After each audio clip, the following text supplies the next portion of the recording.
uporan, iritantan, emotivan. Kažu da je istina o Ašoku Murtiju negde između onoga što drugi pričaju o njemu i onoga što on misli o sebi. Međutim, ja ne bih verovao ni u jedno od te dve priče. Apsolutno nisam želao da budem javna ličnost, mislim, ceo život sam u stvari imao užasnu tremu od nečega što se zove javni nastup. Uvek sam više volao stvari koje sam mogao da uradim pa da pokažem, nego da ja moram da ih prezentujem, i dosta bizarnim spletom okolnosti koje više stvarno nema smisla ponavljati. Ja sam se našao u situaciji da moj posao bude javan, zato što je sticajem okolnosti opet to bilo prvi put da se tako zanimanje apostrofirano pojavi negde. Ja sam postao prvi stilista u tadašnjoj trećoj državi u kojoj sam ja živeo. 5 država sam promenio ne menjajući adresu i evo na kraju, eto mene u javnosti. Umeđu vremenu sam shvatio da nije to baš nekad najgora stvar koja može da vam se desi. Povlači veliku odgovornost biti u javnosti, ali možete nekako, ako odredite sebi prostor preko koga komunicirate i da učinite nešto od te svoje javnosti u smislu prezentovanja, odnosno zastupanja onoga u što verujete i u šta volite. Ašok je shvatio da sve što maštate i želite, uglavnom vam se nekako ovako izmakne i ne desi vam se.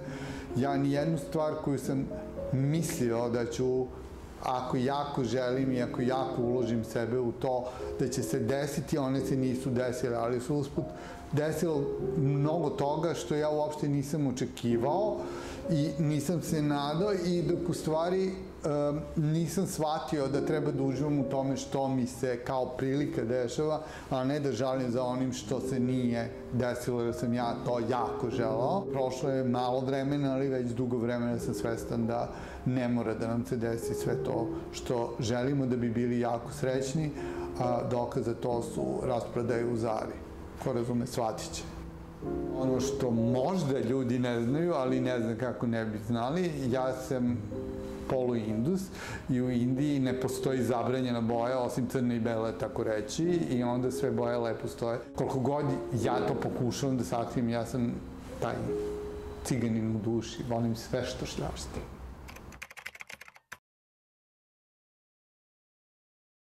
Ja se nikad neću osjećati Indusom, da se ne lažemo. Mislim, nažalost, i ovaj ovdašnji identitet sam izgubio, da se ja neću nikad biti Srb. Mislim, to je laž i prevara, to ja ne mogu da idem protiv sebe, ali ako, mislim, kako bih rekao, imam pravo na nekakav identitet, imam ga sad kao ja sam ja, pa sad kao jedan i drugi deo se uklapaju na jednu i drugu stranu, onoliko koliko je to moguće.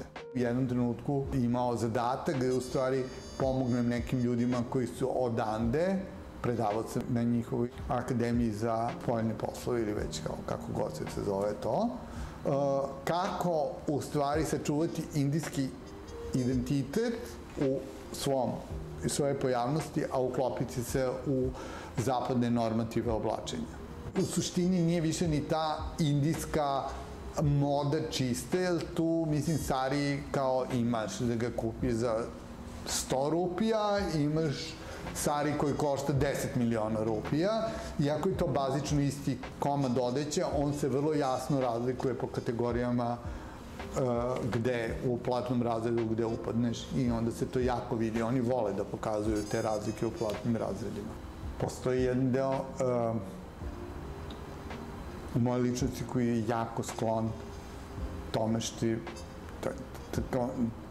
histerično veselje, odnosno to na adrenalinu sve, i to jeste indijska estetika. Kod njih je uvek sve nekako preterano, uvek je svega suviše, i meni to užasno veseli kad imam prilike da se sretnem sa njim. Mislim, ne može da se prepiše ovde.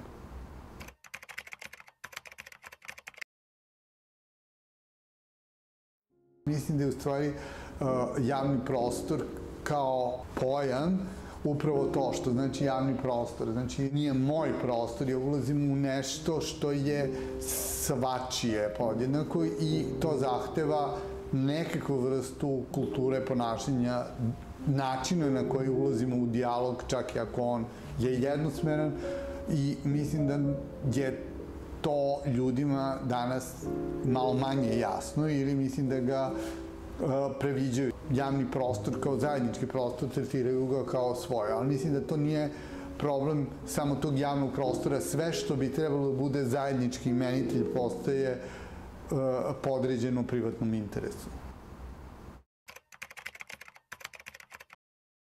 Ja ne bih mogao da funkcionišem kao arhitekta u ovom vremenu, ne bih mogao u ovom, pošto to ono što je mene zanimalo u arhitekturi, a to je društveni aspekt arhitekture, način na koji arhitektura može da poboljša ili oblikuje kvalitet života ljudi koji žive u nekakvom prostoru, a mislim arhitektura je pre svega vezana za velike urbane celine, je danas potpuno nestao.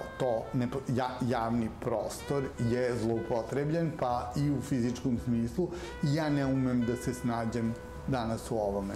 Stvarno ne bih želao da se snalazim. Zato sam mnogo srećan što imam rezervnu karijeru. Možda bi drugačije vodio taj svoj proces u arhitekturi, kao kroz obrazovanje do realizacije svog zanimanja. Ja sam prošao ceo proces, ali nisam se spremio ni mentalno, ni psihički, ni emotivno za vreme u kojem mi živimo. Ako imate neko obrazovanje koje je dobro postavljeno u sistematici i imate nekog ko vas dobro vodi kroz njega, a ja moram da priznam da je to bilo u mom slučaju, onda je vama mnogo lako kad imate taj referentni sistem da ga primenite bilo gde se nađete, ako je oblast delovanja kojim se i kao čime ćete se baviti slično tome. Ako ovde pričamo o estetskim kategorijama i u ovim poslovima kojim sam se ja kasnije bavio su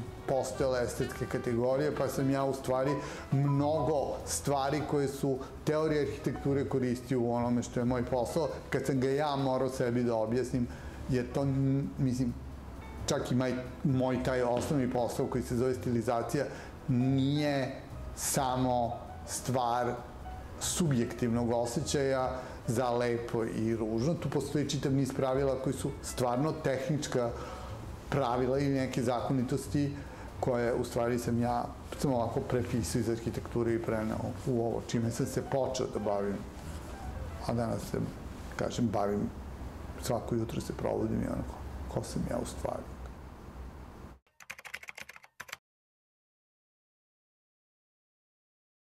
Mislim, ne možeš da se baviš nijednoj vrsti poslova kojim se ja bavim u sad već preko 30 godina, da ne eksperimentišeš na se. To je nepošteno. Povuklo me iz stilistike u neku, kako bih rekao, modnu industriju. Modna industrija živi na suštini promene navika. Nije se stvorilo nekako kritična masa da bi mogli da napravimo nešto što je artikulisano dovoljno da postane prepoznatljivo kao moda sa ovih prostora.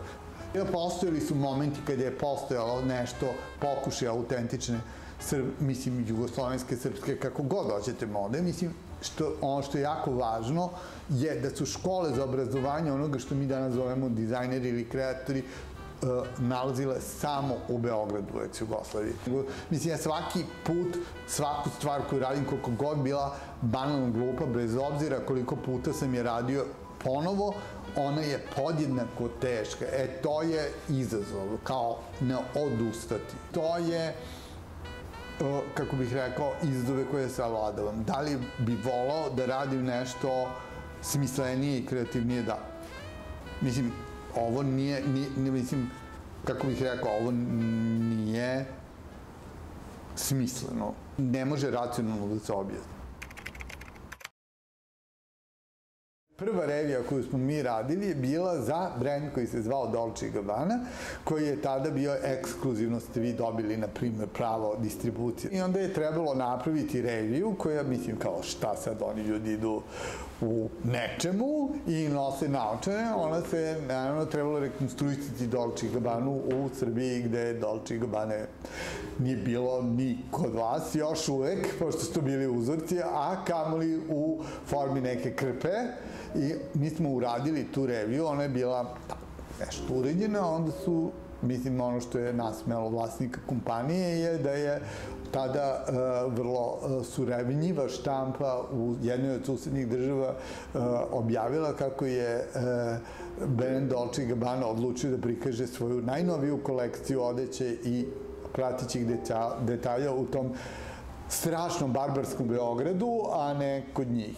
A mislim, mi nismo imali ni jednu, mislim, ništa nije bilo, sem naočara iz toga. To je u stvari taj storytelling koji je tad prolazio. Jedino što je sigurno da smo istog trenutka postali vrlo iskreno prijatelji.